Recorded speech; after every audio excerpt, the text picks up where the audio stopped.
ouvrir cette séance du conseil municipal de Verrières-le-Buisson du 16 février, dernier conseil de cette mandature normalement. Il faut désigner un secrétaire de séance. J'ai eu la candidature de Carrick Casal-Esteban. Y a-t-il une autre demande? Il n'y en a pas. Y a-t-il une demande de mise aux voix? Il n'y en a pas. Je vous remercie. Bonsoir à tout le monde. Je commence par faire l'appel. François-Guy Trédul, toujours présent. Carrick Casal-Esteban, présente. Gérard Gossman, Mariette Dubon, présente. Yassis C. Elisabeth Roquelin, Jean-Louis Delors, Rosem Bouler, Jean-Paul Mordefroy, Christine Lagorce, Grégory Bozek, Cassia Carcampois, Jean-Luc Carrasco, absent. Hervé Baude, présent. Tania Dagrassa Soares, absente. Didier Millet, présent. Nathalie Lévesque de Villemorin, présent. Nasser Attaf, absent. Pouvoir. Gérard Dossman, Jacques Lombrignan, présent. Henri Roger Estral, absent. Pouvoir. Jean-Paul Mordefroy, Anne Carny-Banfay, présente. Alain Cholet, Marie-Paul Octo, présent. Jean-Pierre Milonnet, Céline Kiera, présente. Caroline Foucault, absent. Pouvoir. Jérémy Fass, Philippe Gilles, absent. André Holdertheisen, absent. Pouvoir. Agnès Quinconel, Michel Yael, absent. Pouvoir. David Chastanier, Agnès Quinconel, présent. David Chastanier, présent. Emmanuel Clévédé, absent. Pouvoir. Katia Quincampoix, Jérémy Fass, votre retard.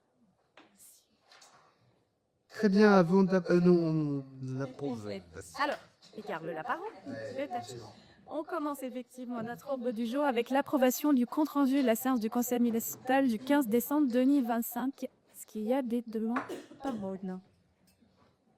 Si des remarques sur ce conseil verbal, il n'y en a pas. Y a-t-il une demande de mise aux voix? Il n'y en a pas, c'est donc adopté. Je vous remercie. Alors, je prends la parole avant l'ordre du jour du conseil pour un petit point d'information concernant un événement qui est survenu en ville et qui intéresse non seulement la commune mais l'ensemble de la collectivité, qui est l'incendie qui a frappé la chaufferie au bois de l'espace Mermoz le 10 février dernier. On a communiqué dessus, mais je crois qu'il est important de vous apporter quelques éclaircissements. Le 10 à 10h30, on avait un technicien de la société Hervé Technique qui est prestataire de la ville pour intervenir sur la chaudière. Il a terminé son intervention et au redémarrage de la chaudière, après une trentaine de minutes de fonctionnement, de la fumée s'est dégagée à l'extérieur du local et l'incendie est parti. Il a appelé immédiatement les pompiers. La police municipale est arrivée sur les lieux et a fait évacuer le gymnase qui était en cours de fonctionnement. Les sapeurs-pompiers sont arrivés 17 minutes après l'appel, ce qui est peu, mais ce qui, en situation d'incendie avec beaucoup de bois, est finalement assez long. À midi, l'incendie a été complètement maîtrisé. Le feu, et c'est le point le plus important, n'a touché que la chaufferie et ne s'est pas propagé au corps du gymnase, ce qui est vraiment un point déterminant. Et globalement, l'ensemble des services sont repartis. À 16h, à 16h15 à peu près, l'incident était terminé, la circulation a pu être réouverte. Alors, on est sur un incendie qui est, selon toute vraisemblance, un incendie accidentel. Même si la cause n'est pas encore tout à fait identifiée, il est possible que ce soit dû à des copeaux de bois présents à proximité du moteur de la chaudière. Mais ça n'est que l'information qu'on a après un premier examen du service d'incendie. Concernant les éventuelles responsabilités, là aussi, il est à peu près, ce sont les assurances qui devront expertiser la chose. En tout cas, a priori, la responsabilité de la ville n'est pas susceptible d'être engagée. Et en revanche, celle du prestataire semble pouvoir être sollicitée. C'est donc, ça fait partie des enjeux que les assurances auront à régler. Par rapport au déroulé des événements, en fait, comme l'incendie s'est passé dans la chaufferie et pas dans le gymnase, les alarmes du gymnase ne se sont pas déclenchées. Et c'est normal puisqu'il n'y avait pas de fumée dans le gymnase. Je voudrais rendre hommage à la mobilisation de l'ensemble des personnels, notre éducateur sportif, d'une part, les services de la police municipale, d'autre part, et les adultes qui étaient présents dans le gymnase, qui font que la sortie s'est faite tout à fait naturellement, sans aucun enjeu particulier. on a pu vérifier qu'il n'y avait absolument personne dans le bâtiment sans avoir à déclencher l'alarme incendie, et donc dans une atmosphère tout à fait calme et apaisée, ce qui est vraiment la meilleure façon de fonctionner. Accessoirement, et c'est aussi un enseignement qui est intéressant, l'isolement constructif qui avait été choisi comme parti pris de réalisation, eh bien, montre que ça a bien fonctionné, puisqu'il y a eu un incident, mais le gymnase, lui, a été préservé et les usagers n'ont pas été à un seul instant mis en danger dans le cadre de cet événement. Accessoirement, je rappelle bien sûr que l'ensemble de l'installation, chaufferie compris, avait fait l'objet d'une commission de sécurité, et que le contrôle datait du 13 mai 2025. Donc là aussi, il y a des incidents qui arrivent et il faut être prêt à y faire face, mais il n'y avait pas de mise en danger à aucun moment ou de non-conformité de l'installation. Alors, les activités ont repris dès jeudi dans le gymnase. L'électricité a été rétablie dès le lendemain. La qualité de l'air a été suivie, vérifiée. Il n'y avait absolument aucun polluant et tout pouvait fonctionner. Les bandes d'eau chaude électrique fonctionnent également. En revanche, il n'y a pas de chauffage. Voilà. Donc, je sais que ce week-end, les activités du badminton notamment ont pu se tenir. Tous les usagers sont prévenus et évidemment, ça va malheureusement nous demander un petit peu de temps avant d'être en capacité de retrouver YouChauffe. C'est évidemment tout à fait prioritaire, mais il va nous falloir le temps des expertises et le temps après de la mobilisation pour définir les bonnes solutions. Il faudra aussi s'interroger pour savoir si on prépare, et je ne sais pas du tout pour ce qui est envisageable, la chaudière qui a brûlé, ou si on opte pour une autre solution de chauffage pour le gymnase. En tout cas, nous sommes rentrés dans cette étape-là. Un gymnase qui fonctionne, qui n'est pas chauffé, mais heureusement, j'allais dire, on devrait aller normalement vers une petite montée en température atmosphérique qui rendra la chose moins déplaisante. Voilà pour cette information sur cet événement, et encore une fois, je veux profiter de cette séance pour remercier et féliciter l'ensemble des agents et puis bien sûr les services des pompiers qui sont intervenus et qui ont fait que l'ensemble de l'épisode a été géré vraiment d'une façon tout à fait adaptée, efficace, et on a parfois tendance à oublier que ce genre d'incident peut arriver, et donc c'est important d'être extrêmement attentif, ce que nous ne manquons pas d'être. Voilà pour ce petit point d'information, et nous allons pouvoir prendre l'ordre du jour de notre séance. Alors, je vais vous présenter le premier point qui est donc la présentation du plan communal de sauvegarde, qu'on appelle aussi PCS, avec l'aide d'un site PowerPoint. Alors, donc, qu'est-ce qu'un plan de sauvegarde communal, plan communal de sauvegarde PCS? C'est un outil qui est obligatoire, un outil de gestion de crise qui est mis en place par la commune pour protéger la population en cas d'événements graves, que ce soit des catastrophes naturelles, industrielles ou sanitaires. À quoi est-ce que ça sert? Ça sert à anticiper, organiser, coordonner l'action de la commune avant, pendant, après une crise qui peut être liée à plusieurs choses, donc à des risques naturels. Je vous ai mis ceux qu'on pourrait rencontrer: inondations, crues, tempêtes, orages importants, canicules, grand froid, neige, verglas, incendies majeurs ou mouvements de terrain, ou à des risques techniques comme un accident industriel ou technologique, à des risques sanitaires comme une pandémie ou une crise sanitaire, à des risques malveillants, attentats ou cyberattaques. L'objectif est simple: sauver des vies et limiter les dégâts. Alors, le PCS, c'est vraiment un très gros document, mais qui a donc des objectifs qui sont simples: prévoir les risques potentiels, organiser les secours, assurer l'information, la protection de la population, coordonner les actions de sauvegarde et mettre en place les mesures de prévention. Comment est-ce que ça fonctionne? Donc, c'est le maire qui est directeur des opérations de secours de la commune. Il est secondé par des élus, par les services municipaux, ainsi que par les services de secours, que ce soit bien sûr des pompiers, la police. Et donc le PCS doit permettre de savoir qui fait quoi, d'agir vite, de communiquer efficacement avec les services de secours et la population.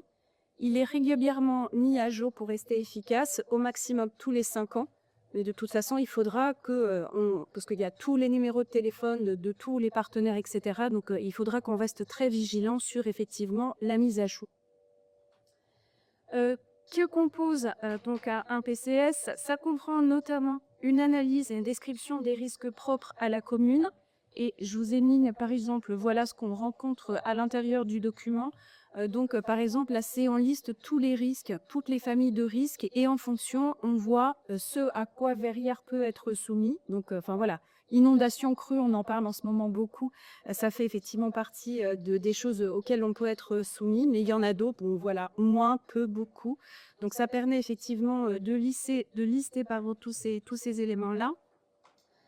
On a aussi à l'intérieur l'organisation des cellules de crise. Je vais vous en reparler dans un instant avec la désignation des responsables, des astreintes et les numéros de téléphone dont je vous parlais tout à l'heure qui sont liés à ces personnes. Ça liste les moyens matériels humains mobilisables, les plans mis à l'abri d'évacuation, les procédures d'alerte, d'information de la population. Comment est-ce qu'on met les choses en œuvre? Bon, là, un petit schéma tout simple pour effectivement dire, il se passe un événement sur la ville. La plupart du temps, c'est l'astreinte qui va être alertée. Et ça peut être directement le maire ou les élus.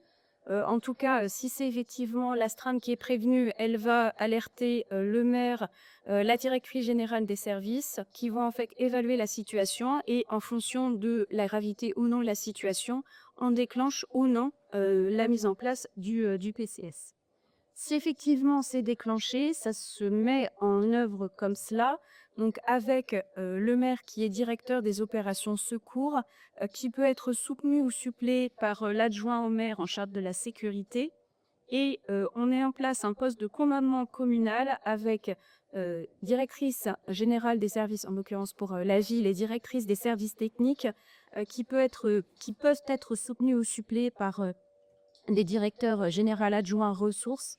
Et surtout, en fait, on met en place 5 cellules pour lesquelles on détermine à la fois les responsables, les lieux, là où physiquement parlant, en fait, les choses se dérouleront. Donc les cellules, je vous disais au nombre de 5. Une cellule communication qui est composée de la chef de cabinet et du responsable communication. Une cellule technique et logistique avec le directeur des services informatiques et directeur du centre technique municipal. Une cellule sécurité publique avec la police municipale, son chèque et son adjoint. Une cellule assistance à la population avec la directrice du CCAS qui est directeur des services à la population. Et un service support avec la directrice des recueils humaines et le directeur des services financiers de la ville. À chaque fois, ils ont effectivement dans chaque cellule les ressources qu'ils jugent nécessaires. S'il se passe quelque chose sur la voirie, il y a effectivement le responsable voirie qui va pouvoir être appelé, les gestionnaires de voirie, puisqu'on ne travaille pas non plus tout seul. Bref, ils ont à chaque fois aussi à l'intérieur de chaque cellule toutes les ressources nécessaires pour faire appel aux uns et aux autres. Je vous ai mis les débuts et fins de crise. Avec, donc, pour le début de la crise, on installe un PC de commandement avec le maire, on s'informe de la situation, on appelle les astreintes, les personnels qui sont identifiés et on va informer les 5 cellules de crise qui vont elles-mêmes donner en fait les différentes directives. Et pour la fin de crise, on anime une réunion de débriefing qui est présidée par le maire. On détermine avec les responsables de nos fameuses cellules de crise les actions à mener pour permettre un retour à la normale et on encadre et on gère les actions des bénévoles, des intervenants extérieurs de façon à revenir à une situation initiale. La formalisation de ce plan communal de sauvegarde a été réalisée par des services de la mairie et je tiens vraiment à remercier Céline Tampuy pour le très lourd travail qu'elle a effectivement effectué. Les services se sont appuyés sur les services compétents, les partenaires institutionnels, que ce soit la préfecture, le SDIS, l'ONF, c'est vraiment tous les partenaires qui peuvent être appelés en fonction effectivement de ce dont ils s'occupent à pouvoir intervenir. Et donc, ils ont regardé, évalué tout cela. Ce document fera ensuite l'objet d'un arrêté du maire conformément à la réglementation en vigueur. Et donc, je pense que vous l'avez compris, c'est notre boîte à outils en cas de crise. Et donc ce soir, le conseil municipal doit prendre acte de l'élaboration de notre plan communal de sauvegarde. Merci pour votre attention et si vous avez des questions. Merci beaucoup, Karine. Y a-t-il des questions, des remarques pour cette prise d'acte, étant entendu que c'est un document qu'il fallait que nous établissions et qui a été, je sais plus si tu l'auras plus bas, établi parallèlement à celui de la communauté d'agglomération qui doit aussi établir le sien. Et donc, on est vraiment dans un mouvement d'ensemble à l'échelle de la communauté d'agglomération. David Chastel. Oui, merci. 3 petites questions. Enfin, 2, on va dire. La première, c'est est-ce que le plan, du coup, a été activé pour l'épisode de neige qu'on a eu sur la commune et qui a mis un petit peu d'apagaille, et enfin, entre guillemets.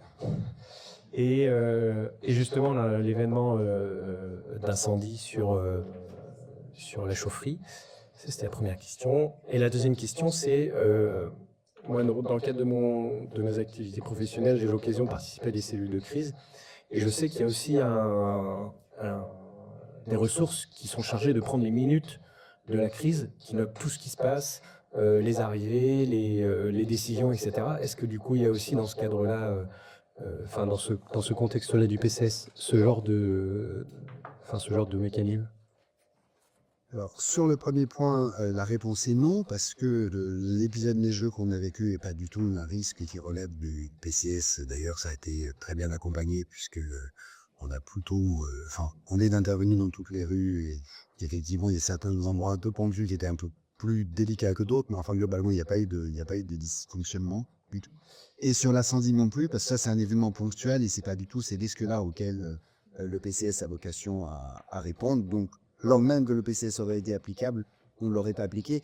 Et en même temps, il y a quelque chose qu'il faut bien comprendre, c'est que la démarche du PCS, il est important de l'avoir, mais tel M. Gourdin faisant de la prose, en fait, ces démarches de gestion, à chaque fois qu'on a des épisodes un peu inattendus, en réalité, on va se retourner vers la DGS et la DST et on va avoir intuitivement ces éléments-là. L'intérêt du PC, c'est qu'il formalise vraiment la démarche en soi, mais là, en l'occurrence, aucun des événements que tu évoquais est de nature à justifier son déploiement. Après, sur les minutes, Karine, je te laisse répondre.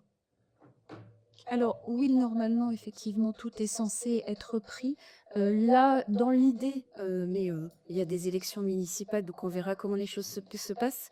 Mais dans l'idée, c'est en fait de faire aussi un essai avec justement tous les services concernés, de façon à voir, en inventant en fait une situation de crise, donc plus qu'effectivement l'épisode de neige, etc., pour justement voir comment les choses se passent, si effectivement ce qu'on a pensé un peu intuitivement, est-ce que c'est quelque chose qui fonctionne, etc. Donc voilà. Pour répondre, enfin en tout cas, pardon, je réponds oui à la première, effectivement, enfin ta question, et je donne une information qui est, on se mettra en situation de crise pour effectivement voir comment est-ce que les choses fonctionnent de manière opérationnelle. Je corrigerai simplement, et c'est pas du tout pour masquer l'info, mais c'est pas que intuitif ce qui a été écrit dans le DCS, ça a vraiment été validé par tous les partenaires compétents en matière de sécurité. Donc on est dans les coups d'absolument tous les experts. C'est pas juste un recueil d'intuition. Oui, David. Oui, tout à fait. Et puis en plus, les exercices de gestion, de crise, c'est des exercices à mener régulièrement, de manière à s'assurer que tout le process et toute la chaîne de commandement et de communication fonctionne. Et du coup, sur ces exercices-là, est-ce que vous êtes accompagné par un cabinet dans ces métiers, entre guillemets, justement, de gérer les crises avec avec des personnes qui sont hors de la pièce, hors de la cellule de crise, et qui simulent des événements, qui simulent l'évolution, ce genre de choses? Oui, vas-y. Alors, on devrait pouvoir être accompagné par la CPS, qui, du coup, comme elle vient de prendre, au niveau intercommunal, la même chose, ils nous ont effectivement proposé de pouvoir nous accompagner sur ce genre de choses, pour que nous, on soit au cœur de l'action, et puis effectivement, quand on est quelqu'un un peu dégagé, mais qui connaît ce qui est problématique, qui puisse effectivement nous dire, là, ça fonctionnait, là, ça fonctionnait pas suffisamment bien, il faudra peut-être un intermédiaire, etc. Donc, la CPS devrait être en capacité de pouvoir nous accompagner sur ce genre d'exercice. Eh bien, s'il n'y a pas d'autres questions, je vous invite à prendre acte. Y a-t-il une demande de mise aux voix? Il n'y en a pas, nous prenons donc à l'unanimité acte de ce BCS. Le point suivant, c'est le rapport 2024 sur le prix et la qualité du service public de l'assainissement et de la gestion des eaux pluviales urbaines et rapport annuel 2024 des délégataires. François Guitry. Merci Karine. Vous avez connaissance du rapport annuel du délégataire et du rapport sur le prix et la qualité du service public de l'assainissement qui nous a été transmis par la communauté d'agglomération Paris-Saclay. Il a elle-même pris acte de ce rapport. Il nous est demandé d'acter le fait et nous avons bien eu communication de ce document. Y a-t-il une demande d'explication? Vous l'avez eu. Y a-t-il une demande de mise aux voix? Il n'y en a pas. C'est donc adopté. Je vous remercie. Nous prenons acte. Le point suivant, c'est l'approbation du rapport de la Commission locale d'évaluation des charges transférées, CLECT, du 10 décembre 2025, Gérard Dosman. Puis, donc la CLEC s'est réunie le 10 décembre 2025. Elle portait pour l'essentiel, dans une première partie, les révisions libres pour les villes qui avaient transféré leur voirie, qui diminuaient notamment le niveau d'entretien des espaces publics pour Orsay, et donc également les limites du droit du tirage. Et puis le dernier point portait essentiellement sur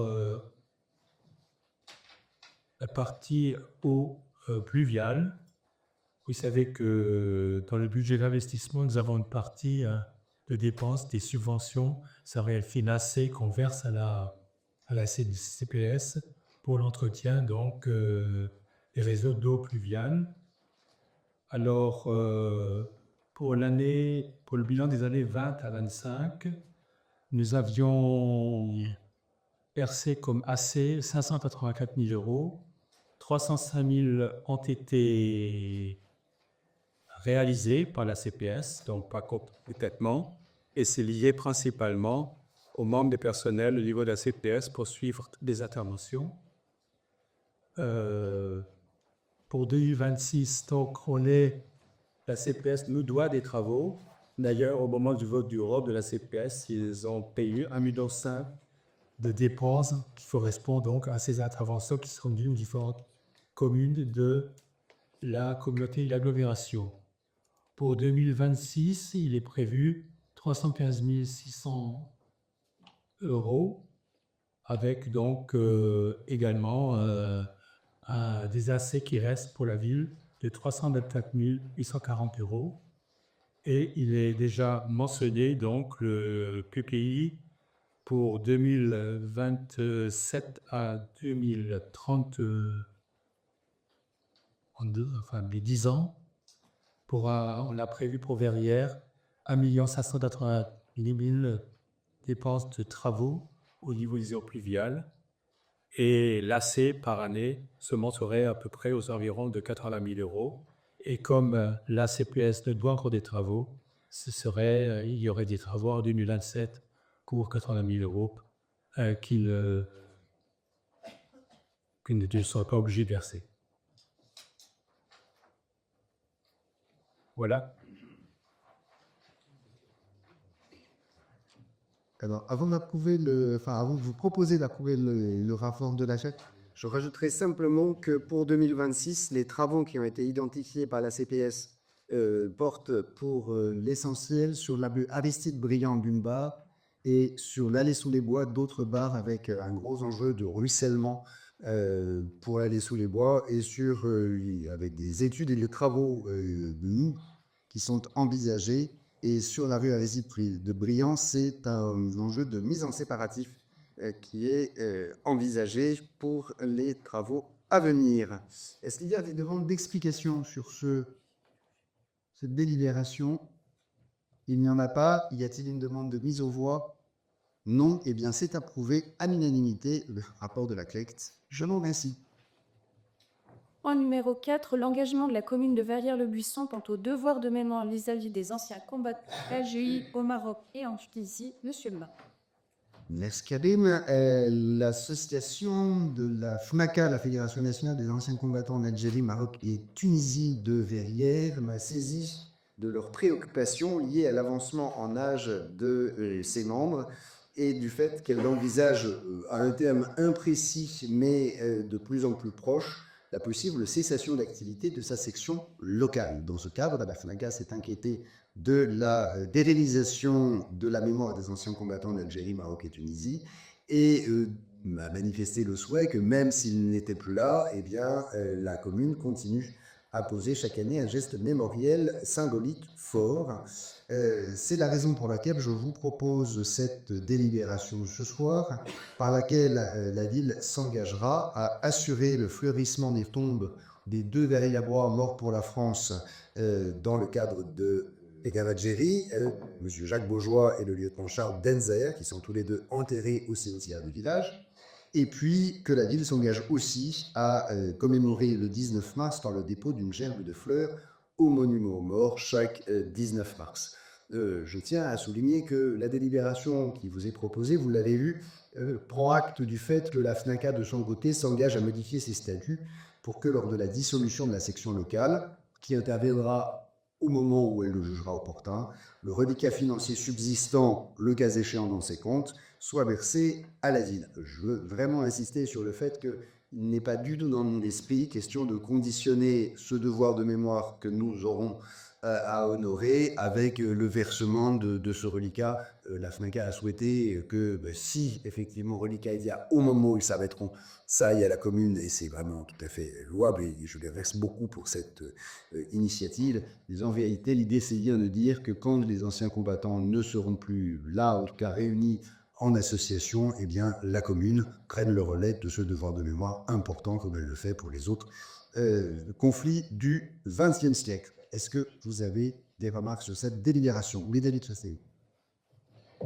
Oui, mais en fait, tu as en partie répondu à la question. C'était que j'ai regardé du coup rapidement. A priori, c'est pas une association à laquelle on verse une subvention. La dernière, elle remonte à 2020, on n'avait versé que 100 euros. Oui, du coup, je m'interrogeais sur le fait que cet argent, pourquoi il ne le redistribuait pas éventuellement à l'antenne nationale, un truc comme ça, mais si c'est un souhait de l'antenne locale. Non, merci. Tu as fait la réponse à des questions. C'était exactement ça. S'il n'y a pas d'autres éléments, y a-t-il une demande de mise aux voix? Il n'y en a pas, nous l'adoptons et à vrai dire, je le souhaitais bien vivement à l'unanimité. Je vous remercie.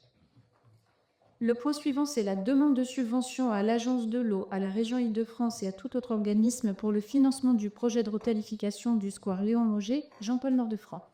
Merci Karine, mesdames, messieurs, chers collègues.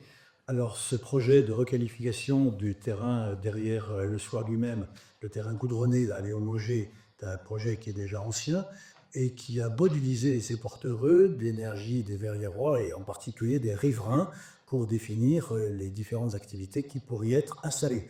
Donc, ce projet, commencé au début du mandat et qui arrive en fin de mandat à bon terme, ça va nécessiter des travaux et notamment la destruction, le décroutage, c'est le terme technique pour enlever le goudron qui est sur le sol et qui empêche de faire beaucoup de choses et en tous les cas de faire pousser quelque chose.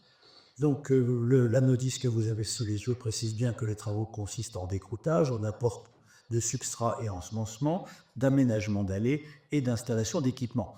Pour la partie d'écroutage qui permet à l'eau de s'infiltrer dans la parcelle, qui est un sujet que vous connaissez aussi, eh bien, il est tout à fait possible d'obtenir des subventions importantes de l'agence de l'eau Seine-Normandie, qui a un budget pour ça, un programme pour ça, et ainsi que sur différents fonds de la région.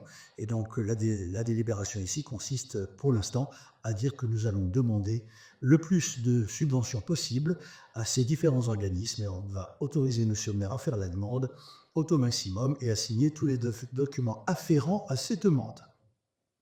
Merci beaucoup, cher Jean-Paul. Y a-t-il des demandes de précision par rapport à cette délibération? Jérémy. Bonsoir à tous.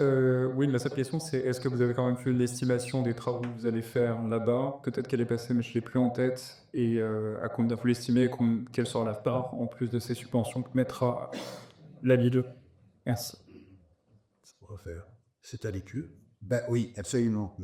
Merci pour la question. C'est tout à fait à l'étude et la demande de subvention sera en réalité conditionnée, alors surtout pour celle qui est relative à l'agence de l'eau, ou à la proportion qui est décroutée, et voilà, sur ces éléments-là, il faut que j'ai l'autorisation de solliciter les demandes de subvention, de demander la subvention.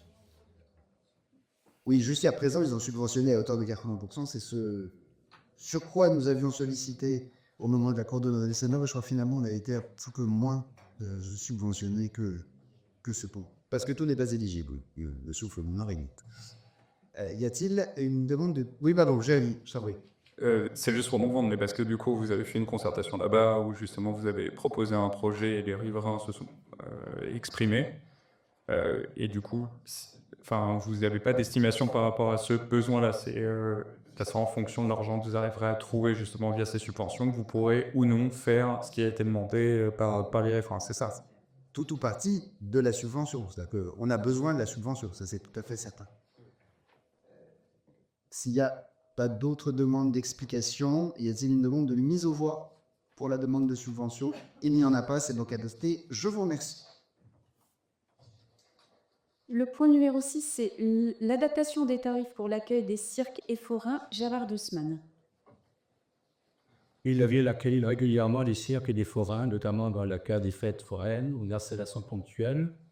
Les tarifs actuellement en vigueur, fixés depuis de nombreuses années, reposent sur des critères devenus obsolètes et ne prennent pas suffisamment en compte l'évolution des pratiques professionnelles, les contraintes d'occupation du domaine public et la nécessité d'une plus grande équité. Alors, nous vous proposons pour les cirques, les propositions étaient faites en contactant les différentes collectivités autour de nous. Et nous vous proposons pour les cirques, un petit cirque donc de 0 à 300 places, 150 € par jour et jour de représentation. Et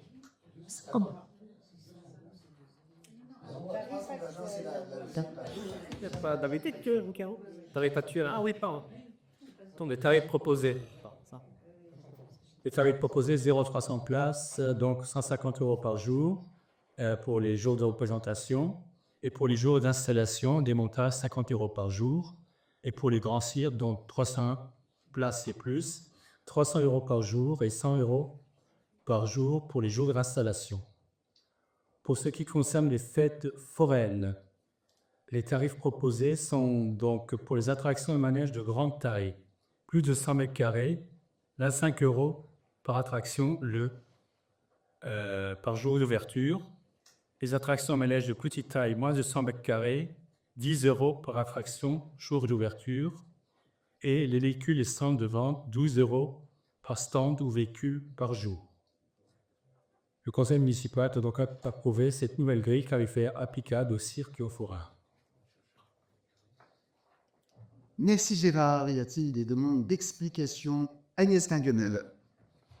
Juste, est-ce que vous avez une estimation d'un gain supérieur ou pas par rapport au tarif d'avant, parce que vous avez fait un déclin comparatif?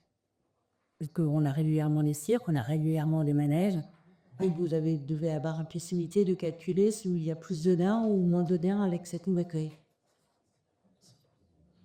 Oui, pardon. C'est Jean-Bouin. Oui, pardon. Merci. En 2025, la fête foraine a été facturée pour 2700 € pour 14 jours d'occupation. Avec les nouveaux tarifs, on aurait une augmentation de l'ordre de 1300 à 1400 € pour la durée de la fête foraine pour la commune. Pour les cirques, la facturation a été de 1500 € pour 10 jours. Et là, avec le nouveau tarif, ce serait 1600 € pour 10 jours. Donc, on est vraiment avec 100 € d'écart sur une hypothèse équivalente en se basant sur un cirque de 300 places parce qu'on n'a pas eu de plus grand cirque qui était acquis. Et puis, pour le spectacle de Guignol, là, on avait 300 € pour 3 jours. Et on n'a pas eu de Guignol finalement, on partirait à 36 € parce que la plupart du temps, Guignol, c'est un véhicule qui se déplie et qui n'est pas une attraction ou un manège. Et donc là, ce serait plutôt une baisse de recettes de l'ordre de 250-260 €. Donc globalement, sur la fête foraine, on a une petite augmentation. Sur les cirques, toute petite augmentation. Mais on est en tout cas sur quelque chose qui est beaucoup plus clair et beaucoup plus efficace. Parce que la formulation préexistante, en réalité, n'étant pas adaptée, il il y avait aussi une vraie difficulté pour les services à savoir ce qu'ils comptent d'être facturés. Là, au moins, on a un référentiel qui est vraiment tout à fait clair. Je rajouterai, parce que c'est la courtoisie la plus élémentaire, que notamment la famille qui s'occupe de la fête foraine qui vient traditionnellement à Barrière a été avertie et que ça leur pose pas de problème. Enfin voilà, on n'a pas fait ça d'une façon qui soit une quelconque brutalité, mais on les a bien prévenus qu'on réfléchissait. Et en fait, les tarifs qui sont proposés sont des tarifs qui sont très voisins de ceux qui sont pratiqués dans les villes des alentours lorsqu'elles accueillent des circassiens. Y a-t-il d'autres demandes d'explication? Il n'y en a pas. Y a-t-il une demande de mise au vote? Je n'en vois pas. C'est donc adopté. Je vous remercie. La parole est à Jean Hudelot pour la mise à jour des effectifs, suppression de postes. Merci Karine, monsieur le maire, mes chers collègues. Conformément à l'article L542-2 du Code général de la fonction publique, les emplois de chapeletier peuvent être supprimés par l'organe délibérant de la collectivité après avis du comité social territorial. Compte tenu des différents mouvements de personnel, il convient de supprimer un certain nombre de grades. Dans ce cas, et afin de mettre à jour le tableau annuel des effectifs, il convient de procéder à la fermeture des postes cités ci-dessous. Si vous en êtes d'accord, je ne vais pas citer les postes supprimés, mais les raisons des suppressions. Donc, suppression pour mutation, pour avancement de grade, pour retraite, pour promotion interne, pour disponibilité, pour nomination suite à concours, pour fin de CDD, pour les fins de détachement. Ce tableau a été présenté et a été approuvé à l'unanimité des membres du comité social territorial réuni le lundi 9 février 2026. Monsieur le maire, je profite de cette délibération pour souligner l'excellent travail accompli entre les élus du personnel, les élus du conseil municipal lors du comité social territorial. Le conseil municipal doit décider de procéder à la fermeture des postes comme indiqué dans le tableau suscité. Merci, cher Jean-Louis. Et tu as devancé une remarque que je voulais faire, mais qui peut être faite deux fois. Je voulais profiter de ce dernier conseil du mandat pour vraiment souligner à quel point tout au long de ce mandat, les membres du comité social territorial ont été extrêmement constructifs et à quel point la qualité du travail conjoint a été tout à fait remarquable dans une atmosphère extrêmement paisible et consultive. Avez-vous des remarques ou des interrogations? Si Michel était là, il dirait que c'est un peu agaçant de voter les suppressions. Alors moi, je vais faire André. Ah, désolé sans pouvoir. C'est un peu dommage qu'on se retrouve avec 31 postes à supprimer d'un coup, alors que ce serait quand même plus simple, plus clair. On crée un poste, un nouveau poste, donc on supprime, c'est plus tout de suite le poste d'en dessous. Là, on se toque un gros paquet, un tableau énorme comme ça. Alors, on sait très bien, c'est pas les emplois tout, mais on se retrouve à supprimer 10% à peu près de postes. Donc, c'est un petit peu bon. C'est très bien. J'entends la remarque. Bon, c'est ainsi que nous procédons dans la collectivité depuis avant nous et c'est pas quelque chose de dysfonctionnel du tout, puisque à aucun moment on ne trouve d'agents sans poste et on remet juste dans l'ordre. Alors, c'est vrai qu'on pourra peut-être le faire de façon perdue, mais on n'a pas tant de conseils que ça non plus pour et tant de comités non plus. Non, mais ça en sait, mais ça en fait, quelque part, ça embrouille. Ah. Ça fait 6 ans qu'André elle en parle. Ah. Je suis assez d'accord avec elle. C'est quand même plus simple. Bon, déjà, d'avoir un organe comme ça, on l'a eu. Mais c'est quand même plus simple. Il y a un nouveau poste créé, que ce soit quelqu'un, une mutation, un concours. Super pour lui, mais dans ces cas-là, tout de suite, le poste en dessous, on le supprime, on ne se retrouve pas avec des délibérations avec 31 postes d'un coup. Bon, Fabrice, mais pour ne pas supprimer un poste comme ça, il faut respecter une procédure administrative, il faut réunir le comité social territorial, et en réalité, c'est pour ça qu'on ne procède pas paquet. Hein. Par ailleurs, c'est vraiment... Voilà, ça fait quoi? Un an, 12 ans, c'est ma petite paquet. Tout à fait, François, c'est vraiment... Non, mais si, c'était les faire le poste, les faire l'emploi, c'est vite suite, en fait, quelque part. Très bien. Cette remarque étant prise et figurante au procès verbal, est-ce que vous avez une demande de mise aux voix? Alors, on serait une demande de mise aux voix, c'est une autre question. Pardon, alors je t'en prie, bien sûr. Mais du coup, c'est quoi l'impact sur la masse salariale? Est-ce que ça, c'est à ISO? Est-ce que ça traduit par ILES, une augmentation? Ça n'a absolument aucun impact, ces suppressions du poste, puisque de toute façon, les évolutions ont déjà eu lieu. C'est administratif. C'est de régularité. Exactement, ça dit que ça. Absolument, ça a aucune influence en termes budgétaires et en termes de charges de personnes. Vous souhaitez une mise de voix? Et très bien, il y a une demi de Isovoix qui s'oppose à l'adoption de ce tableau, mise à jour des effectifs, qui s'abstient. 6 abstentions. Très bien, c'est noté. La délibération est adoptée. Je vous remercie. Les deux derniers sujets sur la petite enfance, création du relais petite enfance, Rosenbaum. Bonsoir. Donc depuis le 1er janvier 2025, date de l'entrée en vigueur de la loi du 18 décembre 2023, les communes sont désignées autorités organisatrices de l'accueil du jeu d'enfants. Et dans ce cadre, et suite aux besoins relevés sur le territoire de la commune, il est prévu la création d'un relais petite enfance, RPE, dont l'ouverture est envisagée au dernier trimestre 2026. Par ailleurs, la création de ce RPE a également été intégrée déjà dans la Convention territoriale globale, la CTG, signée entre la CAF, la ville, suite au vote favorable du Conseil municipal du 6 octobre 2025. Dans ce cadre, les communes peuvent solliciter la Caisse d'allocation familiale de l'Essonne pour bénéficier, en plus d'un accompagnement en termes d'ingénierie, d'un soutien financier en vue de la création de cette nouvelle structure. La Commission des affaires scolaires et familiales, réunie le 3 février 2026, a émis un avis favorable et le Conseil municipal doit donc autoriser Monsieur le maire ou son représentant à solliciter un soutien financier auprès de la Caisse d'allocation familiale de l'Essonne pour la création de ce RPE et autoriser Monsieur le maire ou son représentant à signer tout document y afférent. Merci beaucoup, Rosen. Y a-t-il une demande d'explication sur cette délibération visant à obtenir des sous? Oui, Jérémy. Merci. Oui, une question, c'est de se... Alors oui, je comprends qu'elle est rentrée en vigueur du coup en janvier dernier. Donc, il y a beaucoup de choses que demande la loi, j'ai regardé. Ça va être pas seulement de demander des sous, effectivement, mais bon, c'est effectivement la première étape. Mais vous avez en tête, voilà, c'est recenser tous les besoins des enfants. J'ai de moins de 3 ans et de leur famille, c'est informer et accompagner les familles, c'est planifier au vu justement de ces besoins-là le développement de différents modes d'accueil. Donc là-dessus, on se limite à demander justement l'autorisation de subvention. Donc qu'est-ce qu'il est prévu et dans quel planning et voilà pour la suite.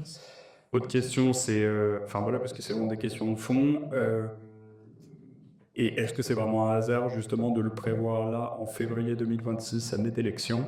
Est-ce que c'est le moment de le faire pour avoir un débat là ou pas? Je vous pose la question de votre vision là-dessus.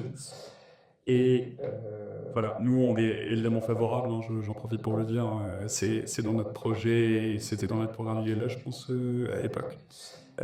Mais j'aimerais bien... En 1900... Non, mais ça fait longtemps. C'est vrai que ça fait longtemps que c'est dans notre programme.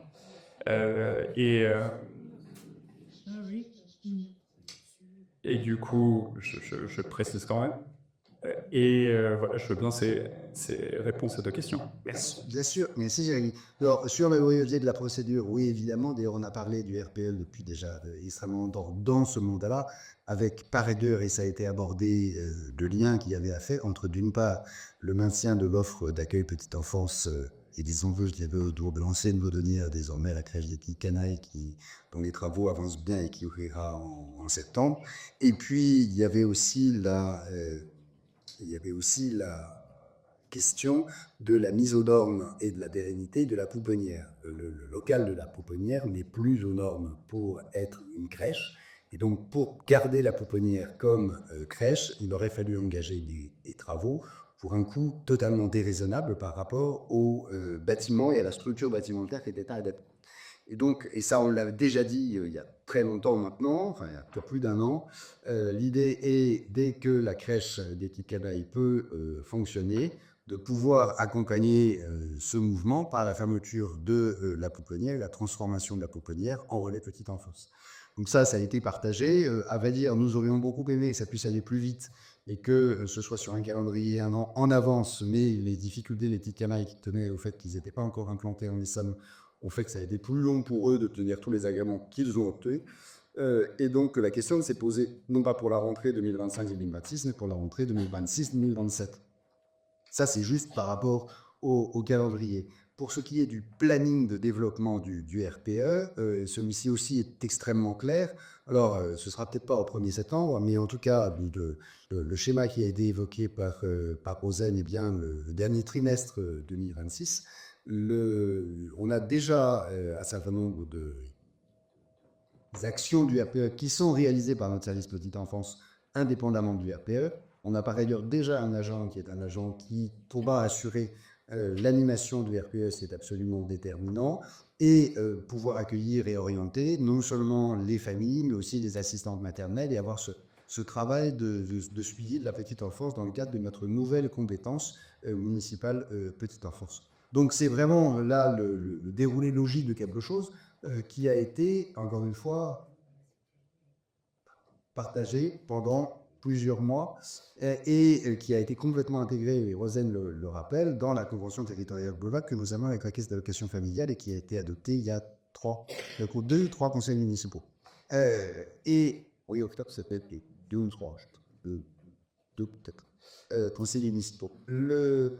Donc ça aurait dû être l'année dernière pour les enjeux de calendrier. Alors après, faire voter aujourd'hui la demande de subvention, ah oui, c'est parfaitement loyal et transparent. En fait, on a des enjeux, comme toujours, de date pour déposer les dossiers auprès de la CAF.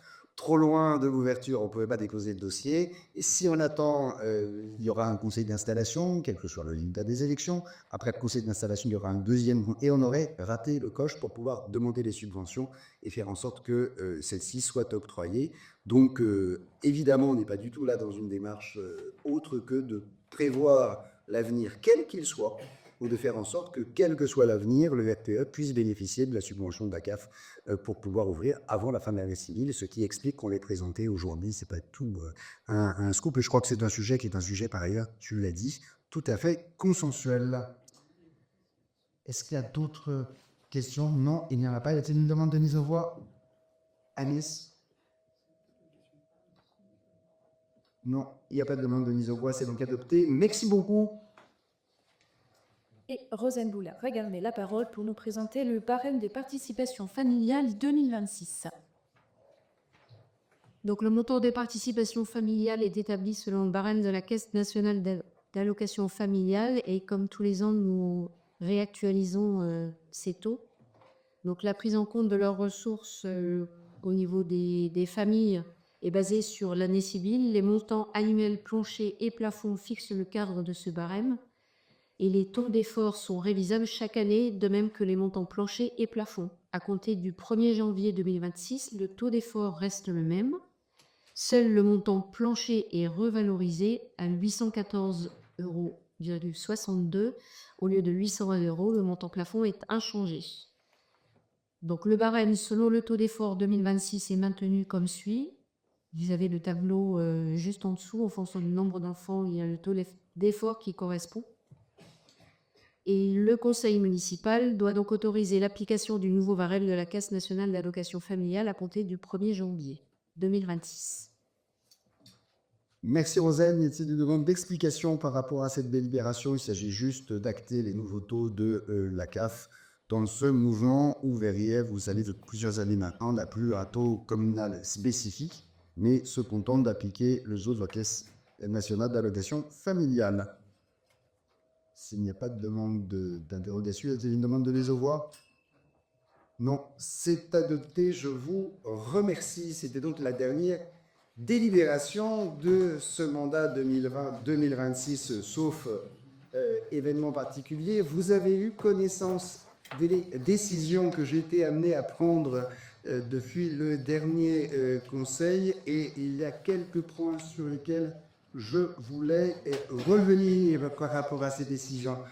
Concernant la décision numéro 171 et l'avenant de la convention avec l'EPFIF pour le 33 rue des Deux-Tiers-Buisseaux, il s'agit du bâtiment qui appartient à l'EPFIF et qui abrite le cabinet pédiatrique. Vous vous souvenez que nous avons réaménagé ce local de 370 mètres carrés pour y installer 9 cabinets, dont 4 pédiatres et un psychomotricien.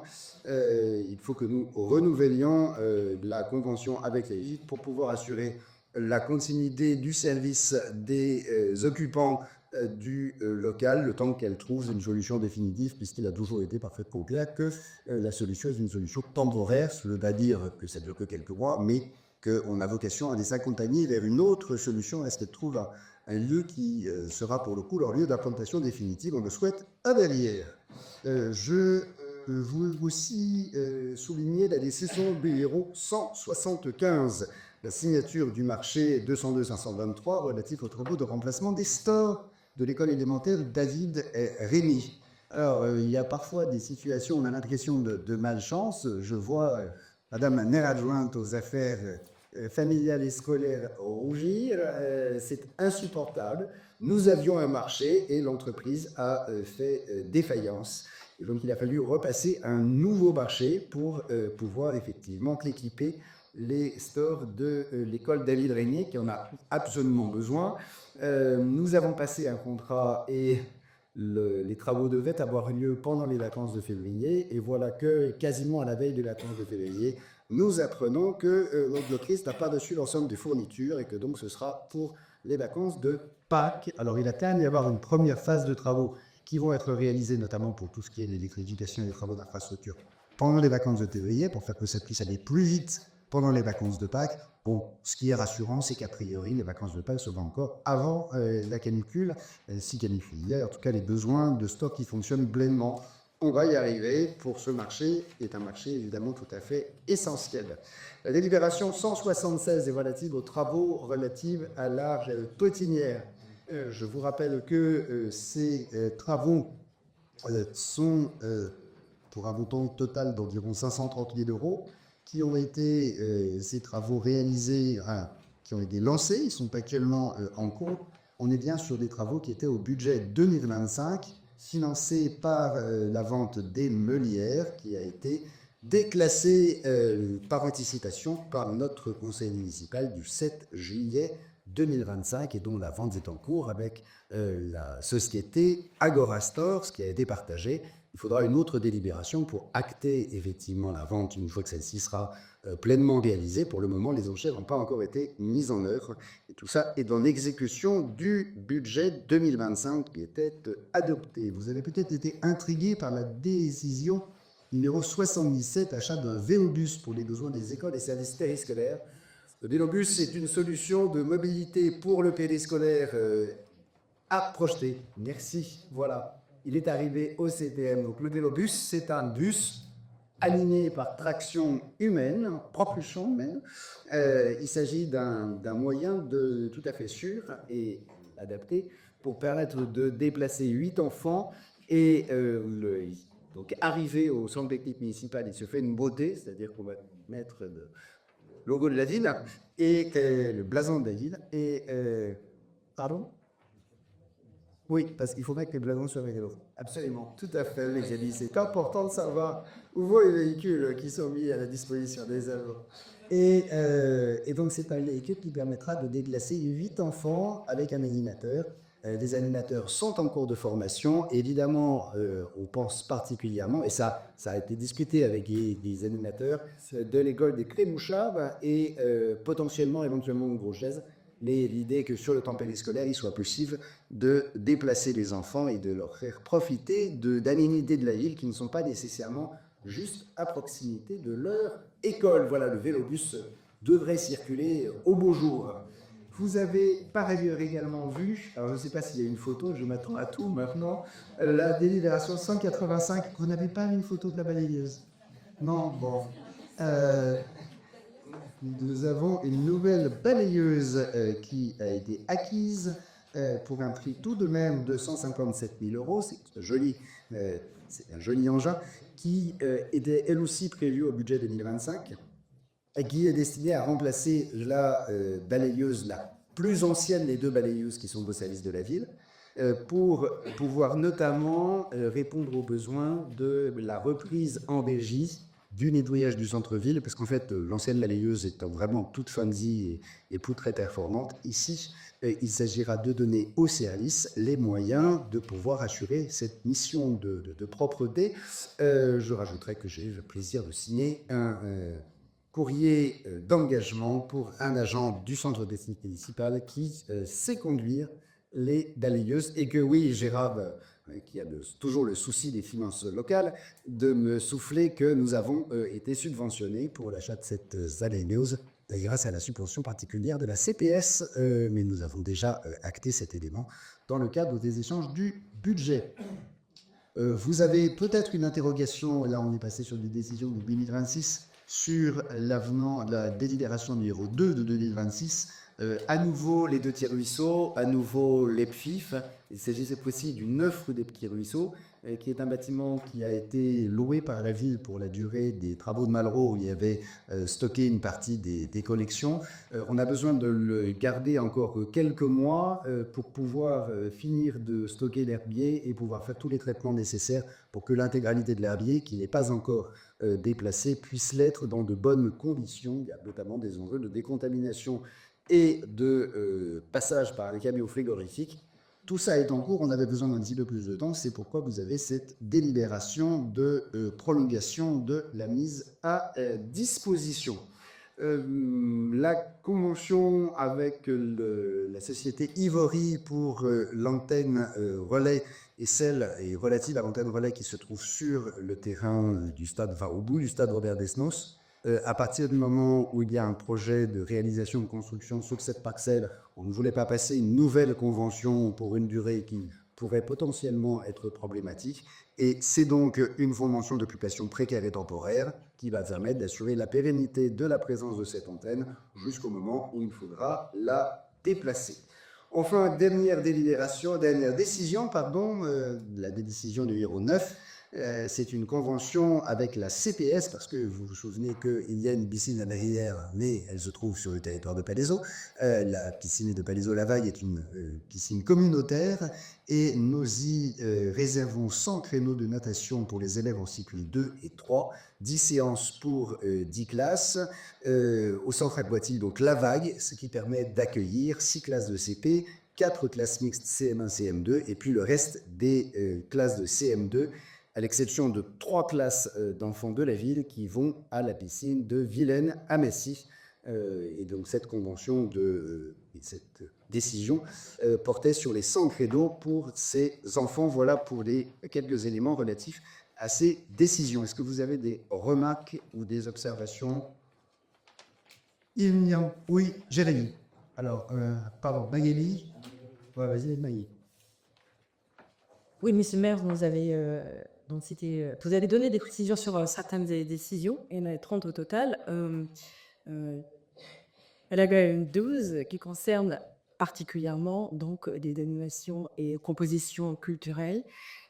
Juste pour dire qu'effectivement, et c'est le cas à tous les conseils municipaux, hein, quasi la moitié, un peu plus de la moitié des décisions que vous prenez concernent les activités culturelles. C'était juste pour signaler que tant qu'on s'active et qu'on ne dort pas, Je sens qu'il est dans ce conseil. Oui, exprimez. Du coup, une question pour la potinière, du coup, c'est bien ce que je comprends. C'est-à-dire que on vend l'immobilière et on note justement du patrimoine municipal pour pouvoir financer la potinière et en changer justement la destination. Et deuxième question, du coup, dans quelle dimension il y aura une coloration culturelle justement à cette potinière désormais? Alors oui, on a bien en tête les 70, je ne sais plus combien de mètres carrés, très bien, mais du coup, est-ce que vous avez des précisions là-dessus? Ou est-ce que vous avez tout dit justement sur la potinière? Et juste pour bien comprendre, du coup, est-ce que la vente a déjà eu sur lieu ailleurs ou pas?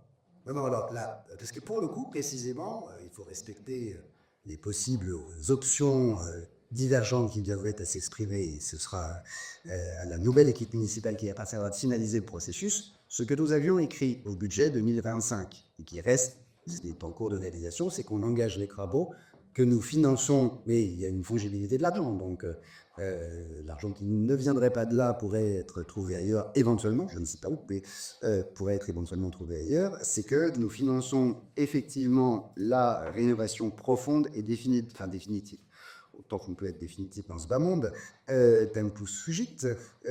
Donc nous finançons la rénovation de la potinière par la vente des meulières qui reste tout à fait inadaptée d'une façon structurelle à cette activité. Ça, c'est le premier point. Ce qui est réalisé à la potinière, et c'est ce qu'on a partagé Ce sont 2 salles de danse d'un peu plus de 80 mètres carrés, avec des vestiaires adaptés, avec la satisfaction des exigences, et qui permet donc d'avoir au final, par rapport à ce qu'il y avait, et je vous parle d'autant que les moins de 4 ans ne peuvent pas connaître, au centre culturel André Malraux, on a doublé simplement la surface dédiée aux activités danse et gymnastique senior. Il n'y aura que la danse. Même si la danse est un élément très visible, il y a aussi le yoga, la gymnastique senior, par tout un tas d'activités dans ce type de salle. Et puis, il y a le local socio-culturel de un peu plus de 70 mètres carrés, avec une tisanerie qui permettra d'y accueillir d'une part des activités associatives, et il y a notamment plusieurs partenaires de la Ligue qui sont venus me voir en me proposant de réfléchir à la possibilité d'avoir des créneaux de type activité café associatif. Il y aura aussi et c'est Degani qui a beaucoup travaillé déjà sur le sujet. Moi, je peux peut-être te laisser Degani apporter les plus. Je les connais, mais je les ai mis en musique. Donc, Voilà. Donc un local de 70 mètres carrés où partagé par des associations qui sont donc venues nous voir pour nous proposer et qu'on a réunis au printemps 2025 qui sont porteuses donc de projets et d'activités comme le jeu voilà. Et donc ce local serait partagé également par des propositions des services avec donc activités portées au niveau du service culturel par les bibliothécaires, médiathécaires qui pourront donc apporter des rencontres, enfin des contes ou des rencontres autour du livre. Le service jeune également a fait des propositions et le service social. Et tout ça est à mettre en bonne musique pour du coup pouvoir faire fonctionner ce local et apporter donc de la vie et du lien social à l'Est. Pardon, et l'école oui, effectivement. Le local permettra aussi d'accueillir les enfants scolarisés au Clos Bouchard. Voilà, qui depuis la fermeture de la Petite-Nière sont un peu loin de centre culturel André Malraux. Voilà. Donc je terminais pour dire qu'on continue et on apportera encore du lien social dans cette partie de la ville. C'est important. merci à tous. En fait, on va tous. Agnès Quinquenel. Je trouve juste qu'on a perdu un petit peu de temps. Vous avez arrêté il y a longtemps. On n'aurait peut-être pas fallu faire visiter tout la Petite-Nière. Ça aurait laissé revenir en arrière. Bon, on va pas faire de débat. Il y a d'autres enceintes et d'autres lieux. Il y a d'autres. C'est l'épaule. Non mais je rappelle là, tu disais. Oui, c'est bien, je rappelle que Je voudrais la terminer ce mandat en demandant à l'une de mes adjointes merci. Je vais plutôt terminer cette séance en donnant la parole, puisqu'il me l'avait demandé, à l'un de mes adjoints, Gérard. Oui, chers collègues, j'avais le privilège de l'âge et de l'ancienneté qui m'avait amené à présider il y a 6 ans l'installation de ce conseil. Donc aujourd'hui, c'est moi du conseil, au bout de 43 ans. Donc permettez-moi d'abord, en priorité, d'avoir une pensée reconnaissante pour mon épouse et les enfants, sans qui je ne serais pas ici et qui m'ont toujours soutenu et que je lui ai laissé souvent pour occuper les affaires communales. Je tiens en premier lieu à également te remercier, François Guy, pour ta confiance en me confiant les affaires générales et les finances de la ville, alors que j'avais passé 37 ans à être un gros consommateur de finances dans les domaines du sport, des jeunes et de la culture. Je tiens également à vous remercier, vous, tous mes collègues, pour votre collaboration, votre écoute, même si nous n'étions pas toujours d'accord. J'espère que vous n'aurez pas eu trop d'indigestion avec les camemberts que je vous ai fait avaler. J'associe également tous les élus, quel que soit leur engagement, que j'ai côtoyé depuis 43 ans, et les remercie pour tous les moments d'échange, de partage, de débat contradictoires, où chacun sort enrichi. Quelles que soient les divergences dans le cadre du débat démocratique, ne perdons jamais de vue que ce que nous faisons est dans l'intérêt général. C'est pour moi le seul fondement de l'engagement politique. L'engagement des élus est une envergure humaine où l'humain est au centre de tout. Et avoir obtenu la confiance de nos concitoyens est un immense honneur, mais aussi une grande responsabilité. Finalement, je tiens à remercier Madame la Directrice Générale des Services, chère Sabine, Tu as su créer un vrai esprit d'équipe. Merci également à l'ensemble du personnel communal avec qui j'ai collaboré durant ces années pour leur professionnalisme, leur dévouement au service de la ville et leur confiance, et sans qui rien ne serait possible. Bonne route à tous ceux qui repartent et merci encore.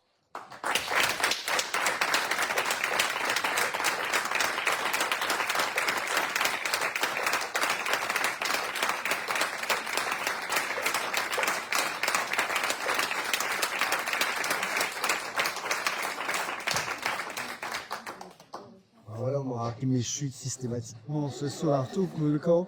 Je vais joindre ma voix à la tienne, Gérard, pour en cette fin de mandat remercier l'ensemble des élus, quels que soient les groupes auxquels ils appartenaient, remercier les élus d'opposition pour nos échanges qui ont toujours été respectueux et constructifs, même si on n'est pas toujours d'accord. Et c'est tout à fait sain et normal. Je voudrais aussi remercier tous les taisans, c'est-à-dire tous les élus de la majorité avec lesquels nous avons préparé ces délibérations, préparé ces enjeux. Et finalement, paradoxalement, ça n'est pas le rôle le plus facile que d'être élu de la majorité. Pendant les conseils, en tout cas, merci à chacun d'entre vous. Merci aussi, bien sûr, aux agents, à l'équipe de direction, à Rachel Descasinet, et à tous ceux qui font que effectivement la ville fonctionne et que, ma foi, cette ville, nous sommes plus heureux d'avoir eu le privilège de pouvoir la servir, et nous sommes un certain nombre à réclamer le privilège de continuer à la servir. Alors, un certain nombre n'est pas tous. Et outre Gérard, je voudrais remercier très vivement, en mon nom personnel et en notre nom à tous, Jean-Paul, Christine, Hervé, Anne, Alain, Marie-Paul. Je crois que de votre côté, tous les élus repartent. Didier, bien sûr, et Caroline, qui depuis quelque temps a préféré d'autres cénacles, mais qui a beaucoup servi la commune aussi. Et je vais terminer simplement sur un rendez-vous. Nous nous retrouverons tous, évidemment, les 15 et 22 mars pour les élections municipales, cette respiration démocratique si nécessaire, en rappelant que nous avons le privilège d'incarner une des dernières institutions dans lesquelles nos administrés croient. Faisons en sorte qu'ils continuent de le faire et de la servir. Merci à toutes et à tous.